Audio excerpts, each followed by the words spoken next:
This is the Reds Down Under podcast, the best place to follow the Reds in Australia. Enjoy the show.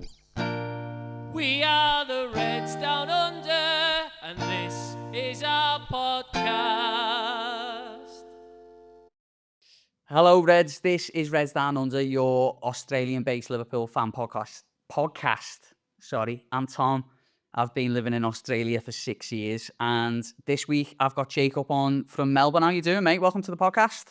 Good, mate. Thank you for having me. Appreciate it. Jacob's just been on around the world tour, it sounds like. One of his stops was Anfield for the Premier League game earlier this season, so we'll talk about that a little bit later. Just got to do a little bit of housekeeping. Red Bull Ventures, production partner.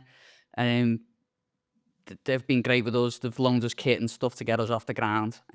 So Adrian at Red Boat, we are forever grateful, lad. Thank you so much. And another thing I'd like to say is, if you're watching this on YouTube, there's a 2005 Istanbul replica shirt behind me, and it's signed by Jamie Carragher, who obviously was quite an important player in that final, I'd say. But Jamie signed, he's actually signed 2 shirts for us, so I've got one here behind me, and we might give the other one away, Jacob. You know, I'll have to keep your eyes peeled for that one. That one might be on the horizon. But thank you so much to Jamie for doing that, because he didn't have to do it, and it's great to get the support from over there in Liverpool. And thank you to my cousin Jonathan, who organised it, and I've just been hassling him for weeks. And have you spoken to Jamie? Have you got it signed? So anyway, there you go, signed jersey from Jamie Carragher there. Mate, this week we've got loads to talk about, as we always do on the weekly show. This podcast will be the first one that comes out on a Tuesday. We've moved it from Thursday to Tuesday. The idea being is that we get content to you quicker after the weekend games, and then we can cover more in the week, and for the you get more time to watch it for the next week as well. This is actually recorded on a Sunday, so we don't know the Burnley result yet, but I'll be doing a Burnley review tomorrow, and then we'll drop it in the podcast, so it'll all make sense to you lot. So we've got a Burnley review, which is a big game after the international break. We'll also be touching on our fantasy football to see how people are doing. So far, I'm not doing too well, but we'll look at it a little bit later. Then we've got Reds Trivia. How are you feeling about Reds Trivia, Jacob? Not overly confident, but hopefully my memory serves me well. It should be okay. Yeah, it's one of them, the trivia, every time I mention it to a guest, they're like, oh, I don't know about that. I'm not too good at trivia. And no one wants to make a dick of themselves. That's what it is. Yeah. Hey, look, I make a dick of myself every week. It's absolutely fine. Do not worry about that. And then, of course, we've got a massive game next week. We've got Burnley on Sunday, then Atletico on Thursday, and then we play Everton next Saturday at 9:30 AEST. So I'll be down in Cheers Bar for that one, which will be a good night. And then, of course, we've got Southampton in the League Cup the week after that, so we'll talk about that as well. So, Jacob, let's learn a little bit more about you, mate. You're based in Melbourne. How long have you been supporting the Reds? So I'd say roughly, since my earliest memories of the Reds would be 2004-ish, 2005. So for me, I was about 7 or 8 years old. A lot of my memories come from, obviously, my old man. My dad still is a massive Liverpool supporter. But those early days, especially in when I was primary school age, it wasn't really football, soccer wasn't really played much in the school ground. So the only way you really know about stuff back then is if your friends are talking about it or doing it. So that's sort of when it seemed to pick up a little bit my knowledge of it as well. And I guess having Harry Kewell in that sort of team as well back then sort of brought a bit more eyes to it, whether it was with mates or whatnot, kids around that age. But I'd say around 04, 05, obviously a pretty good period to start supporting. Obviously some success not long after that, but then there was quite a patch there where it wasn't great. But yeah, a lot of mornings with my dad, either before school checking the results and all that, and now being an adult and going to work on 2 hours sleep because you've got enough and watched things at 12, 3, 5, whatever stupid time it is in the morning here. So, but yeah, definitely 04, 05 was my earliest memories of actually being able to remember like something. Would have watched it when I was probably 2 or 3, but yeah, don't really remember that far back. What was it like? I mean, you mentioned Harry Cool, and we've spoken quite a bit about Harry on the podcast. Obviously, we're based here in Australia for Australian fans and for fans all around the world as well. You know, we're there for you. But we really do try and tell the Australian perspective. What was it like being a young fan and having an Australian international in that Liverpool team? Yeah, it was awesome. You look at a player like Kuehl, and he was not only was he a great player, he could pull off some magical stuff. He was quite the superstar outside of the sport too. He was famous. He was always in the news. It felt like he was almost like our sort of mini David Beckham in a way, where everything he did was reported on effectively. Good looking guy. He was doing modeling stuff, all that sort of thing too. So he sort of transcended the game, which is what I think Australia needed at the time because we had some great players and stuff, but no one of that real superstar caliber that was. I guess we've had players that have played in the Premier League and whatnot before and all that, but yeah, Harry was definitely something special, and I think in the end his body probably let him down a bit, but it was cool to see as a young kid. Oh, this guy's playing for my team, on the biggest stages and winning the biggest trophy in the world, really. Yeah, it was quite a cool thing. And then eventually down the track, he ended up finishing off or playing later at Melbourne Victory, which is our local team down here.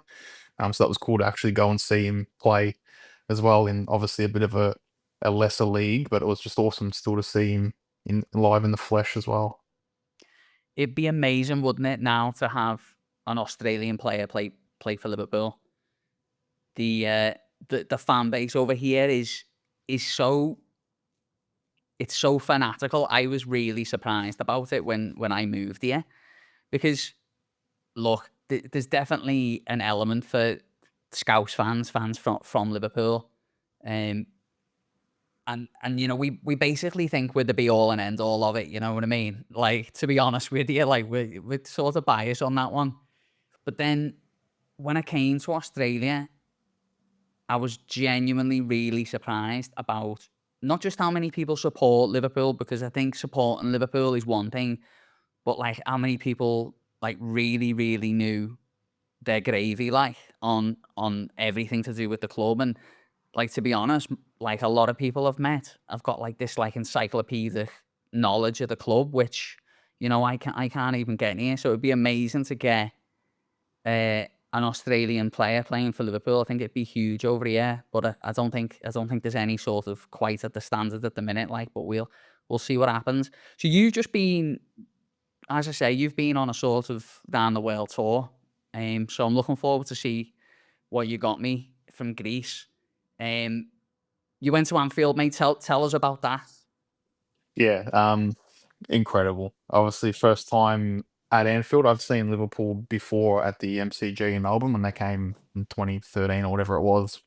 That was incredible. But yeah, this was just another kettle of fish. It was walking to the ground, um, in the back of the cabin, seeing the stadium peeking over the houses there. I was like, oh, like I couldn't believe it. And walking a couple 100 meters down the street, and it's getting closer, and it's getting bigger and bigger.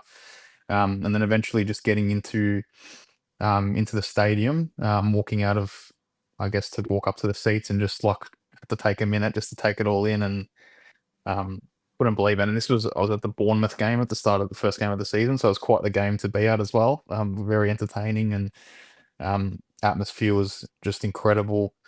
Um, yeah, definitely a bucket list. I'm so glad to have done it, but now it's like, when can I get back there now and watch another game?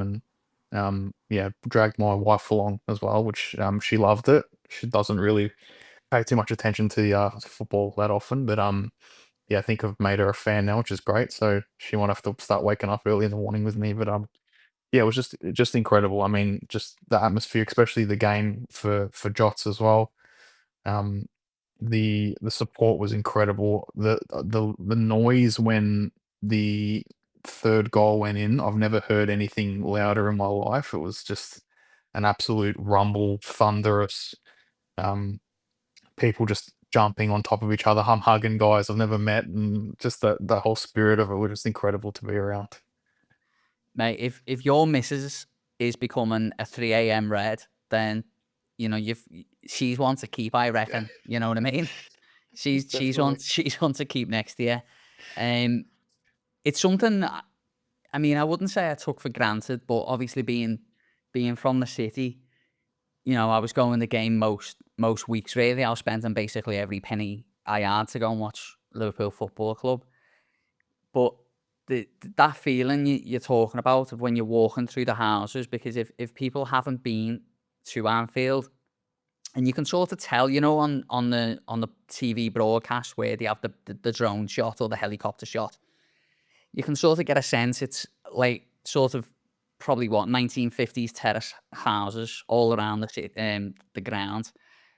And when you start walking up to the ground and the ground starts peeking out at you, it's one of the most amazing things. And as you say, when you get in there, you get a beer or a pie or whatever you do. For the really big games, that concourse, before you go up to your seat, is like bouncing. In many ways, it's sometimes better than when you're in your seat, and then you walk up them steps and you see that green pitch for the first time that day or the first time in your life. It's absolutely unreal, isn't it? When the Jota situation, obviously, like massively emotional, mate. Like, can you give us a sense of what it was like being in the city? Because obviously, I've not been back to the city recently. It must have been a really interesting time to be there, right? For sure. I mean, I've got nothing to compare it to being in first time in Liverpool, but the city itself was amazing. It was a sort of a side note, just to put it in perspective. I know that for the people in Liverpool and people in every city and town that they've got their team, it's not just their club, it's like a religion. And to see it first person, to see how many houses were either painted red or blue, depending on what area you're in, shops that would have propaganda, Liverpool propaganda. It was miles long. You had shops named after certain players. Just to see stuff like that, it was like, oh, this is like it's a proper religion. And I think that's what gave my wife a bigger understanding, because obviously we've got sport and stuff in Melbourne, and we're very sporty, but we've got nothing close to that sort of where it feels like it's a religion for a place, and people rely on it so heavily. Speaking of the Jota stuff, when the stadium was bouncing half an hour before kickoff with his song, we probably chanted it upwards of like maybe 100 times throughout the game. It was always the loudest chant, got everyone up and about.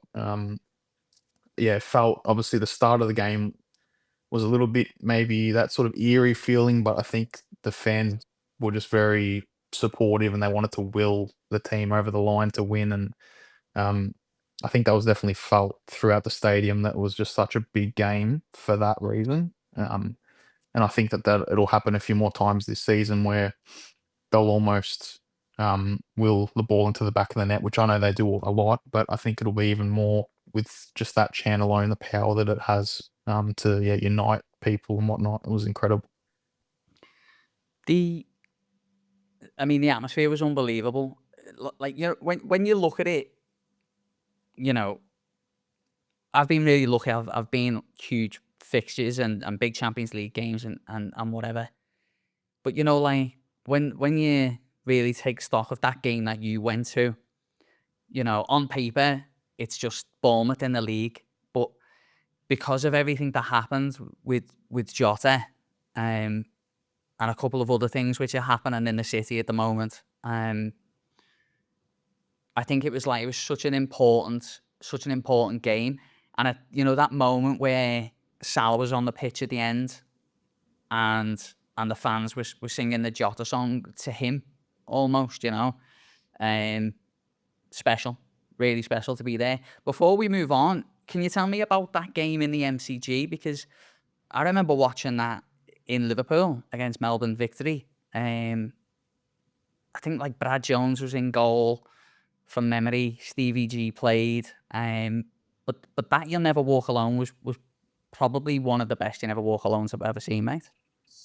Yeah, even just thinking about it now, I've got goosebumps. You can't be able to see it, but I've got goosebumps just trying to reminisce about it. But yeah, that was.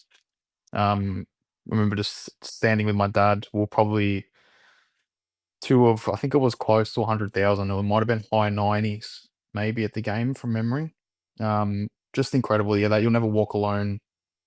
Again, that was probably maybe the loudest thing up until the Jota chant that I'd heard. Was just incredible. I mean, they did have the words up on the screen, which is a bit of a knock on it at the time. Obviously, there was a few people there that may not have known it and joined in, but yeah, that was amazing to see, and that was like for me. I was probably in year 8 or year 9, and that was peak for me that time. And obviously again, that was another period where we were quite good, and we missed out on a couple things, couple trophies then. But yeah, just to see them play my local team, which in that moment I was like, I don't care at all for victory. This isn't like a Liverpool here. Getting to see Gerrard and all that as well. Just incredible. And I hope obviously they do it again. And if they were, they'd probably be able to play a couple games there. Or do a tour of Australia, and they'd sell everything out. I mean, they'd easily sell out the MCG now, especially with how much more popular it's gotten as well. Yeah, to be honest, mate, I think they could do like a complete whistle stop tour. They could do that stadium in Perth, which is a lovely stadium. MCG would be packed. Accor, or the Olympic Stadium in Sydney, like that'd be absolutely packed as well. And to see them in Brisbane would be really good, actually. Like, I haven't been up to Brisbane yet. I keep meaning to go for the rugby league, but I haven't been yet. So, no, if they come over, mate, it'd be absolutely huge. It'd be absolutely bonkers. Now, tonight, Liverpool play Burnley in the Premier League. So, sitting here right now, we haven't got a clue what that score's going to be. You do the editing, or we just say the score? Yeah, we'll just throw the score in. Yeah. So, here is my review of the Burnley game, which for us is tonight, but for you, it was yesterday. Well, Reds, Liverpool have won their 4th Premier League game of the season, their 4th on the bounce, and it wasn't easy, was it? Burnley 0, Liverpool 1, and the game was last night for me. I'm recording this on the Monday, and was it worth staying up for? It was in the end. It was in the end. What a frustrating game of football that was, Reds. What an absolutely frustrating game of football. Burnley basically just went in, didn't he, with the lowest block I think I've ever seen of any football team. And I appreciate a low block. I'm not against the low block at all. But they were really set up to just stop Liverpool. I know they had a couple of moments, didn't they, on the break where it looked like something might happen. We basically just had 2 players back and the goalkeeper the whole time. Everyone else was sort of up the pitch. But they were pinned up the pitch, I thought it was, for the amount of control that we had in the game, I think we had like 80% possession. I thought we really struggled we just didn't look dynamic, did we? Really struggled to get the ball in behind. I think there was maybe one moment in the game where we got the ball in behind to Ekatike, but even that was towards the corner flag. So it was really tough watch in many ways. Kirk has really struggled. Got that yellow card early on for the dive, which, I mean, we don't want to see it, do we? Let's be honest. It was a shambles of a dive. Like, it didn't look like a penalty in the match. As soon as you went down, I was like, there's no way that's a pen. Referee gave him a yellow card straight away, and he was absolutely spot on. Manager bings him off. I know Arnie Slot has said that he thought that the player would get another yellow card, and I think that's a little bit concerning for me. That the manager doesn't trust the player to be able to sort of play out a professional game and finish the game off without another card. But we know Arnie Slot will do it. He's ruthless in that way, and that's one of the reasons I like him. It happened last year where Ipswich in the first game he dragged Kwanzaa off, didn't he? at half time, brought Canate on, and sort of that was in many ways the end of Kwanzaa at Liverpool. Not that I'm saying that's what had happened to Kerkez. I think he's still finding his feet, but I thought the sub actually helped Liverpool. Robbo came on, he looked dynamic. He started getting at the defence. He was making runs in behind, and to be honest, if he had any right foot on him, he probably scores, doesn't he? When he goes in, nutmegs the player and everything. Hits it straight at the keeper. The Reds had, let me have a look at it, 27 shots in the game, which is a lot. Of course it is, but we only had one big chance created. And I think that there's a little bit of room for concern there, because obviously we won the game, but there will be other teams who look at that and think, you know, if we can be well drilled and organised, then we can make it really hard for Liverpool. The front three were pretty isolated. Mostly Ekitike and Salah were isolated in any sort of attacking capacity. Gakpo got the ball quite a few times on the left-hand side, but he couldn't really make anything work, could he? Came inside and shot some balls over the bar mostly, but it was really frustrating. I thought there was moments of really nice play from Wirtz. I know he's getting a lot of sort of flack at the moment on social media. You know, we put up a post on Instagram, Facebook, and TikTok. We're on TikTok, by the way. Have a look at us there. And you know, there's comments in there about Wirtz not quite doing it, maybe even getting dropped for Soberslam in that number 10 role. And I don't think we're at that sort of point. I think Wirtz is going to be the man. I think we've got to give him a little bit of time and a little bit of patience. But in those sort of games, that number 10 is normally the man who sort of unlocks it all, and he really struggled.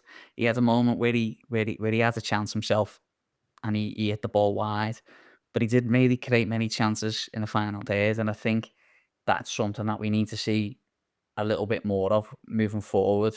Conor Bradley come on and I think made a difference, and I think moving Soberslam up the pitch actually really helped. McAllister got that knock, didn't he, after that tackle, which was disgusting.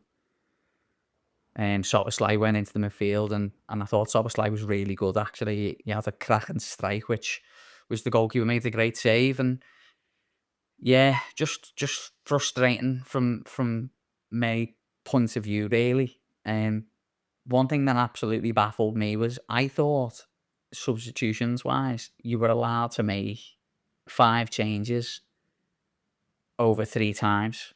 So 3 times you can make a sub and you can make 5 subs. But apparently the rule is that if you can make one extra one at half time because it doesn't interrupt the game. So you still only make 5 subs, but you can do it 4 times essentially, which I didn't know, because when we were making the late changes with Ngamoa coming on and Frimpong, I was like baffled.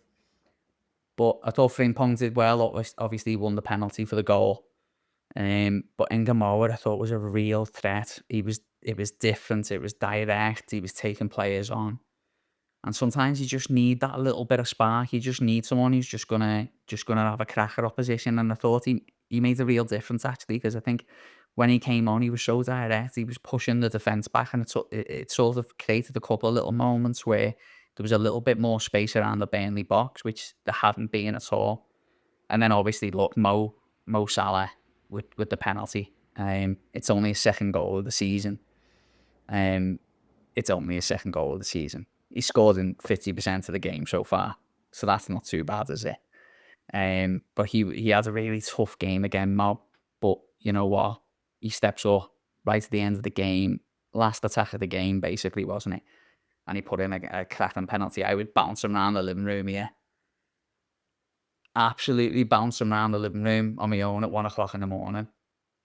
But frustrations, I think that, you know, because the team haven't quite gelled yet, there's a lot of pressure on them to gel quickly, because at the minute we are winning games, but we're not looking convincing. We're not killing games off. You know, and if you go against an Atletico Madrid who are playing in the Champions League, they are a team who are going to have a bit of a crack at you. And if Liverpool aren't up to it, then I think they might find it difficult, and the luck will only run on so long. But yeah, look, onwards and upwards. 4 wins from 4 games in the Premier League, so I'll absolutely take it. We asked people for their predictions on social media, and I'm pretty sure no one said 1-0. And no one said 1-0 from a last-minute penalty kick. Before we go back to the rest of the podcast, just got a couple of things to tell you about. An evening with Liverpool legend Emile Heskey on the 27th of September in the Pig and Whistle, Riverside in Brisbane. And that's with the official supporters club up there in Brisbane. So they sent us a message and asked us to just give a shout out. I think there's still a couple of tickets left. I don't think too many, but I think there's a couple of tickets left. So have a look at that if you're in the Brisbane area. And finally, fantasy football. I'm not doing well at all in the fantasy football. I think I'm 21st, so it's not going well at all. But shout out to Liverpool FC, which is Daniel Pazza. He is top of the league with Louis Johnson coming in second. They both had good weeks. 78 points for Daniel, and Louis got 72 points, and they're at the top with 279 and 277 points. Brian, not too far behind though. He has a good week. He got 83 points this week, so that's a cracking week. I'm not even going to mention you at the bottom there, Big Rig. But it's a long season, like, keep going. That's all we've got for the Burnley game. Let's go back to the rest of the pod. Right, so that was me talking about Burnley, and let's hope we won, to be honest. Let's hope we fucking won. Still to come on the podcast, we're just about to do Reds trivia, so get your pens and papers out, or get your phone ready, or wherever you're doing it, get it ready. Then we'll talk about that Merseyside derby against Everton. Massive, massive game in the city of Liverpool. The whole city will just be ready for that one. Everton fans will be hiding everywhere, they normally do. Saying that, it doesn't matter really, but it does. And then we'll talk about Southampton as well. Right, are you ready for your questions, mate? Let's do it. So what we've been doing is I ask the questions and then give you a couple of seconds to answer. But what I'm finding is it doesn't quite work because it doesn't give people enough time to answer at home. So I'm going to give you all the questions and then we'll do the answers. Is that all right? Up to you, yeah. Easy. I'm happy to. I was thinking even if you want me to say I've got it, and then you say, all right, a couple seconds, then answer, or yeah, whatever format you want to do. Up to you. We'll do questions, answers, just because I think a couple of people were a bit like, I had Joel on last week and Joel was like answering the questions straight away, and people would have been like, you bastards. Yeah, that's fine. I'll just write the numbers down quickly so I've got space to answer. Write your numbers down. All right. Question number 1 then. And these are all Merseyside derby themed questions. Who scored the winner in the last Merseyside derby? Who scored the winner in the last Merseyside derby? That was question number 1. You look quite confident there, Joel. Joel was last week. All good, Tim. Question number 2. Who has scored the most Merseyside derby goals? So that's for Liverpool and Everton.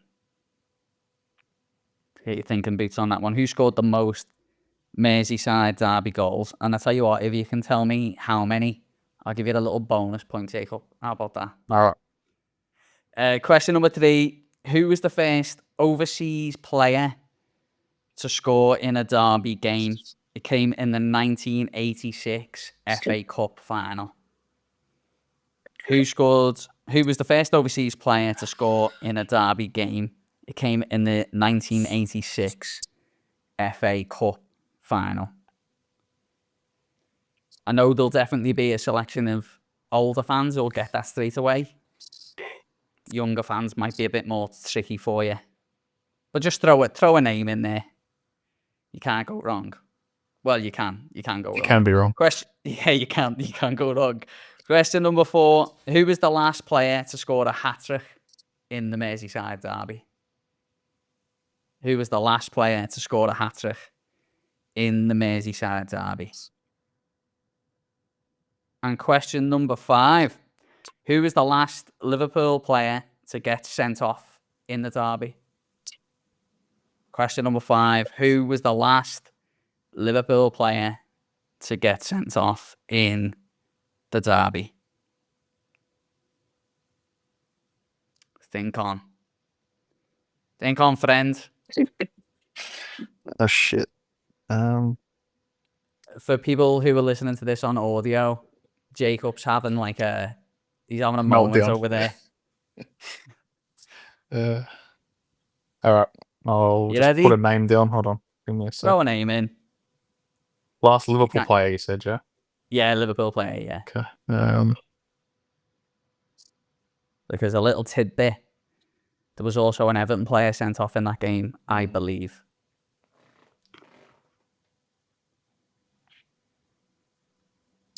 Not right, but Right? sorry.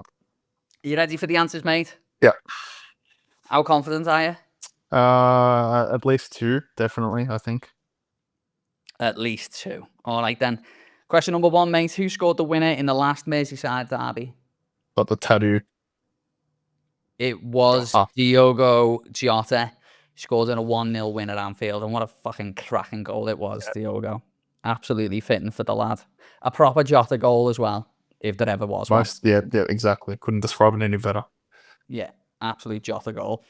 Number 2, who has scored the most Merseyside derby goals? Stevie G? Incorrect. It was Ian Rush. I knew it. Ian Rush. He scored 4 in one game, I think, didn't he? Mm. He scored 25 goals in 36 games. Unbelievable. Unbelievable, Rushy. Still pulling up trees, lad. Still doing it. Question number 3. Who was the first overseas player to score in a derby game? It came in the 1986 FA Cup final. I don't know what your definition of overseas was, but I put Dalglish. No, I think my time. he counts as... There's no C between England and Yeah, Scotland, yeah, unfortunately. Overseas for Australia, everything. It was Craig Johnston. I actually heard that at the stadium tour at Anfield. Now you've said it. I heard that. Really? Yeah, I actually heard that. Well, I'm glad it's correct then. Yeah. I'm glad it's correct. Question number 4. Who was the last player to score a hat-trick in the Merseyside derby? Stevie G. It was Stevie G at Anfield. I was lucky enough to be there for that game. I think it was a Wednesday night. And Gerrard got a hat-trick, but Luis Suarez was unbelievable that night. Just absolutely tore them to shreds. What a player he was. And question number 5. Who was the last Liverpool player to get sent off in a derby? Couldn't think of it. I've just gone a maniac that we had in Skirtle. It was Curtis Jones who got sent off at the end of the game in the last derby at Goodison Park. Oh, yeah. I'm trying to Last fight season. everyone. That's it. To be honest, when I was putting the question together, I just thought it'd be an interesting question, and I thought it was not Curtis Jones at all. I thought it was well further back. I thought it was Stevie G. Yeah, and Actually- you're trying to think back to a tackle where someone's absolutely demolished someone. That's all. Jones completely slipped my mind. Yeah. Well, we were talking about it the other week, me and my brother, and I think Martin Scale got a lot of yellow cards, but I don't think I can ever remember him getting sent off. Yeah, if he did, it wasn't often. Because No. he just looked like a criminal and like an absolute maniac. But yeah, he wasn't a butcher. Yeah, he was what he didn't have in skill, he made up for in aggression. All right, mate, how many did you get out of 5? 2. 2 out of 5. Well, you did say 2 out of 5, didn't you? Mm-hmm. All right, Reds. Let us know how many you got right. Drop a comment below. Our kid's getting married next year. The Reds are getting fit. Jack, Weekend Pilates. Weekend Pilates, is that based in Croydon, Sydney? Based in Croydon, Sydney. Kathleen, you know the one? Kathleen? Yeah, so they've got a Pilates studio, which is stunning. Images up on the screen right now. Have a look at that. See that bit of machine? Don't know what it is, but it's good for you. You could be on that. Yeah, you could be on that. Jack, Mo Salah does Pilates. It's very different now than what I think people used to think about it. Pilates is for everyone. We've got the summer coming up. Everyone wants to get in shape a little bit, don't they? Everyone wants to get in the swimmers, looking great, winking at people. How are you? All right. How are you? All right, princess. How'd you get that body? Yeah. Don't you worry about it, mate. Yeah. I'm married. I went to weekend Pilates, that's what they'll say. Pilates in Croydon, Sydney. And if you quote Reds Down Under, you get a 10% discount on a 5 and 10 pack bundle. Wow. Now, Jack, it's not just like it's not just like classes with like 15 people in it. Yeah. But you go in and feel like a knobhead. Yeah. Yeah. We're doing it right. You got the wrong socks on and all that. You feel like an idiot. But it's private and semi-private sessions. Yeah. So you reach out to Kathleen. We'll put the email address and the social media at the bottom of the page so people can see it. At Weekend Pilates and weekendpilates.com.au. Jacob, mate, massive game against Everton in the Merseyside derby. What sort of game are you expecting, mate? I mean, we'll know a bit more after, I think, the Burnley game and the Madrid game, but I think with the squad at the moment, it looks pretty good. Everyone looks pretty sharp. Hopefully by that game, Isaac might be ready to go, if not playing upwards of 40 minutes, 45 minutes maybe. They're always tricky. I think those games, if we score early, we stay in control.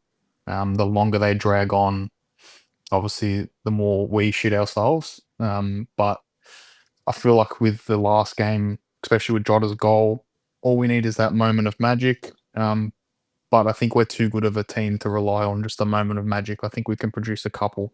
We should hopefully beat them by 2 goals or so, but you never know. They look quite good so far. I mean, Grealish is looking like he was at Villa.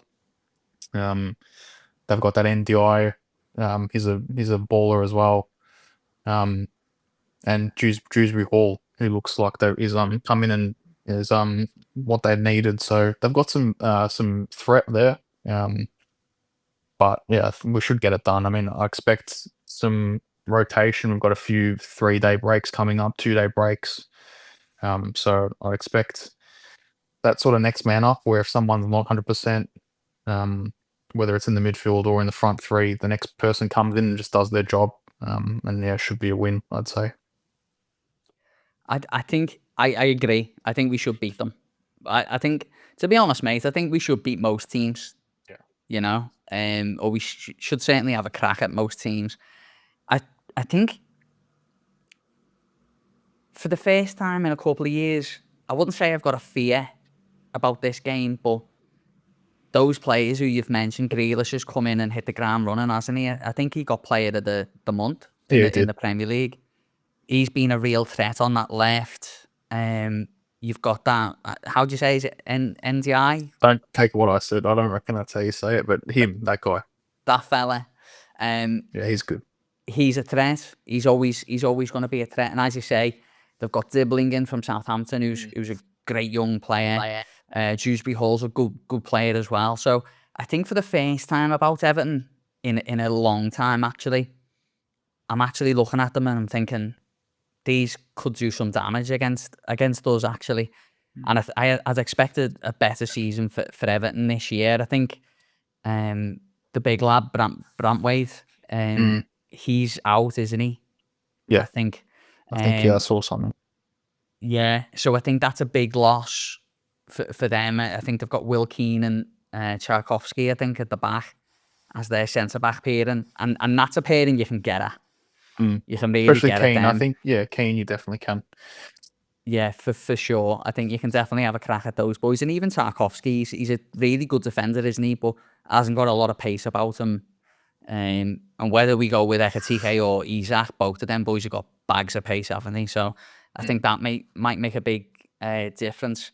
What about their centre-forward situation, mate? They never brought in what I would call your main number 9 in the summer. They've got Beto and they've brought in another lad, I think, who's been on the bench. Is that going to be a strength for Liverpool in a way that Everton haven't got an out-and-out number 9 who's going to get goals? I feel like yes, but if memory serves me right, Beto played like a superstar last time he played us. So you get the post and whatnot from memory. So he's one of those guys that look like he's always threatening to become quite good. But yeah, I think that plays into our hands, especially if we're still touch wood at that stage. We're still going with Verge and Kanate. It's a pretty solid partnership. Played together so much, so um, the less threat from a striker, the better it is for us, I guess. But with their threat coming from the wings, you never know. Or if Grealish can create something for someone who's not that great, but if he puts it on a plate for them, they're probably going to finish it. So as long as they're constantly on their toes, and you always see Verge screaming at people in the 80th, 90th minute to stay on their toes and whatnot. Yeah, I don't think it would matter too much who they start at striker, but yeah, like I said, the threat will probably come from the wide areas. One thing I'm looking at, mate, in it is that I do think Everton had improved. I think that, under David Moyes, they've given us some absolutely cracking derby games. I remember one at Anfield where Phil Jagielka scored a 89th minute absolute fucking screamer, Jags. Yeah. I think that, David Moyes will get these players up, and I think it's going to be a ding-dong sort of game. They're going to be physical, they're going to be aggressive. I don't think they're going to let us have it all our own way. I think they're going to have a crack at us. My concern, or I guess not concern, but thought about it is we haven't been tested yet on 2 games a week, as you were saying, 2 days rest, 3 days rest, 2 days rest. Do you think that was set up? Do you think that we're going to be capable enough to go and win in all competitions, win 2 games a week? I was confident on it coming to the season, and when we started signing a couple of players and whatnot. But as more and more players sort of went out the door, it was like, oh, we're getting really, really, really thin by the look of it. It was always sort of the last few years, the thought was to compete with these cities and whatnot. You need to have 20 players that are ready to go, quality players, not having to rely on academies or whatnot as well. Um, so I think at the moment the squad's looking okay, but I mean we've never had a great real run with injuries and whatnot. We're always second choice somewhere or whatnot, which is it's a sport. You play 60 games a year; it's always going to happen. Um, I think the youth's on our side with our squad at least. We've brought in a lot of young profile that in between 20 and 26 or whatever. That obviously FSG look for. Um, so that I think that's the age factor we've got with the squad is good. We're not carrying 30-year-old bodies, except for the ones who have proven they can do it with your Verge and your Salah and whatnot and Ali. Um, but yeah, obviously the squad does seem a bit thinner. But it's early days. We have to now. This is the period where we find out the answer, and we see if these guys can play 90s a couple of days in a row, or if we've got 3 games. If Kirkes and Bradley or whoever else with Frimpong, whoever starts a right back, if they can play 2 games in 3 days, this is the test where we find that answer. Yeah, I think Vert and Frimpong, and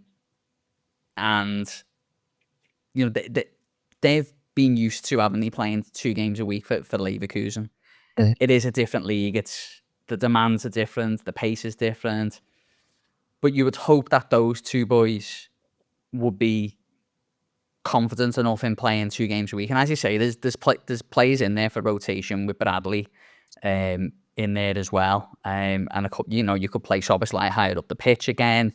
You could bring Elliott in and give Vert a rest in 1 or 2 games this season for sure. But I think for me, a little question mark early on, though, against Frimpong. He gets a hamstring injury very early on in the season. It's a little bit of a concern for me that we haven't played a whole lot of games. Maybe he's didn't have the best pre-season or whatever, but I think that's maybe a concern. And Kirkes on the left, who I love, by the way. I think he's a great player. He hasn't had to do 2 games a week for the last couple of years.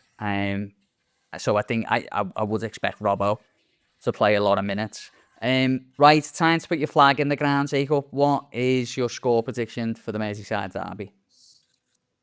I'm going with 3-1.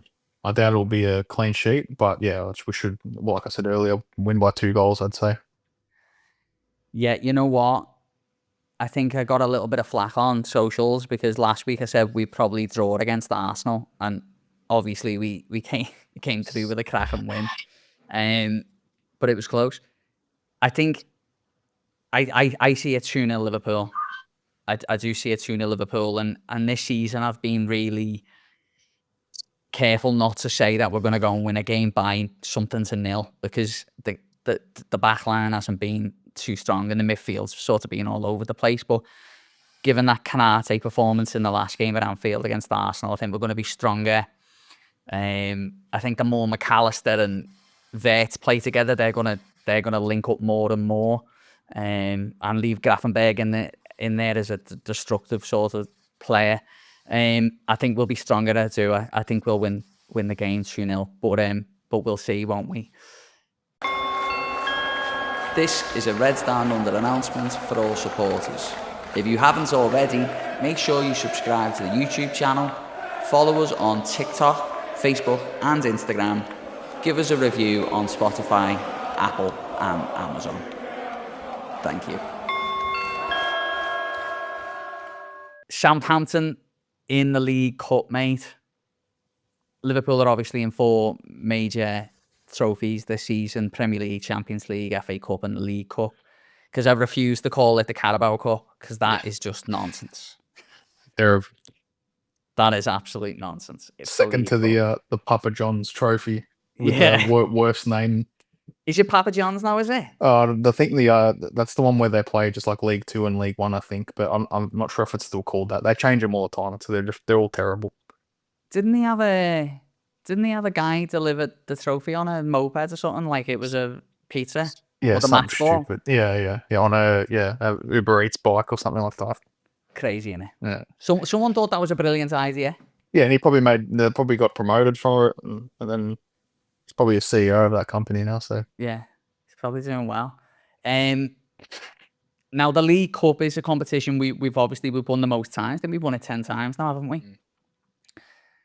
It's a competition that we've got a great history in. But are you expecting a big rotation of the team for that one? every time I feel like, as a supporter base, we expect big rotation, Slot seems to not go too extreme with it. So I'd love to see. I think I've already heard that people are saying that Leone will start at centre back, which is good. Obviously, I've got Italian heritage as well, so to see hopefully the next coming of Maldini or one of those Nesta types will be great. But I expect that's the game where we see Chiesa start, especially being left out of the Champions League squad. There was talk during the week that he said to Slot that he's ready to fight for the other comps and whatnot. So expect Endo to start in the middle. But these are those games where we still see Verge start. We'd more than likely see Salah still start. But just the team gets rotated around those vital sort of parts. I guess we'll probably see Mamadashvili, I'm tipping as well, in the net there. But yeah, this is what I mean. We've got some good players to rotate. Just whether or not it gets done in that game, who knows? It always seems to be that Slot will play as full strength as he can until he doesn't have to or until he can't. So yeah, I think if Jones was fit by then, I know he's going to miss the next game or tonight's game. I think he'd be a starter in that game as well.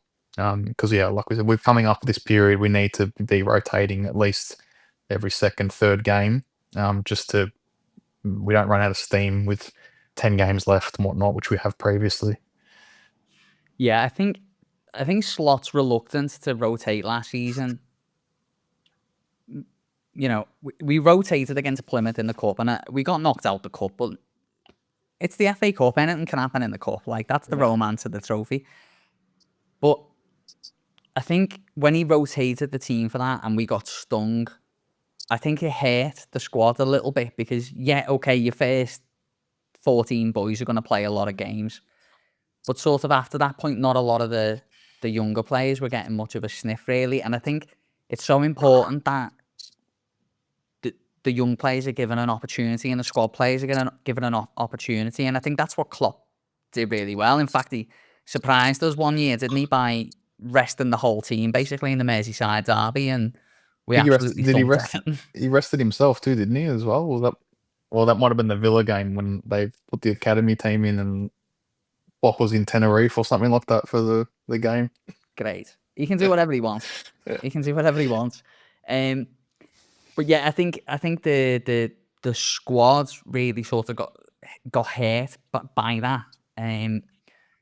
So what I'd like to see is, rather than us play 2 games and then play a League Cup and just completely rest the team, I'd like to see the manager show a bit more confidence in saying, all right, we're still going to put quite a strong team out against Southampton, but don't worry, Endo, you're going to play against Burnley. You know, or Ione, bring him in, give him a run against Burnley, or do you get what I'm saying? I think there's an opportunity in games, in moments, to rotate the squad more, so that hopefully by the time we get to the end of the season, come June, you know, Mac has had 5 little rests, 6 little rests on the way, or you know what I mean? Like, so it'll be interesting to see what sort of team he puts out. If it was me, I would still keep quite a bit of experience in there, but I would also throw, you know, I mean, I say experience, but first choice, and then I'd throw Endo in for sure. Mamadashvili would play for sure. The kid Rio, I'd give a crack in the League Cup. So it'd be interesting to see how that one goes. What's your prediction for that one, mate? Same thing, I'd say. I'll probably a bit more confident with that. I'd say 3-0, and I think that we'll get Jaden Dan's cameo and another goal from the young man off the bench. He loves scoring in that competition, so hopefully they give him a run in there. And yeah, I'd say 3-0.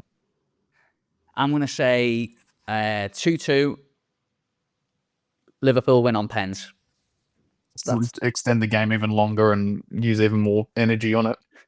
Well, there's no extra time, is there now? No, there's not. No, just straight to penalties. Yeah, I think we will rotate. You know, it's a bit of a chance for a day out for those Southampton boys. You know what I mean? Like it's a free crack for them. Like, and if we do rotate, I can see us maybe conceding a goal or two. Because I think they're quite an attacking team still. Southampton, they've kept that principle. So yeah, I'm gonna go 2-2 Liverpool to win on penalties. Probably 23-22 on penalties or something fucking outrageous. Yeah. Let us know what your predictions are. We will put a post up on social media as well and ask you what your predictions will be for that game, and then we'll talk about them on the next podcast for sure.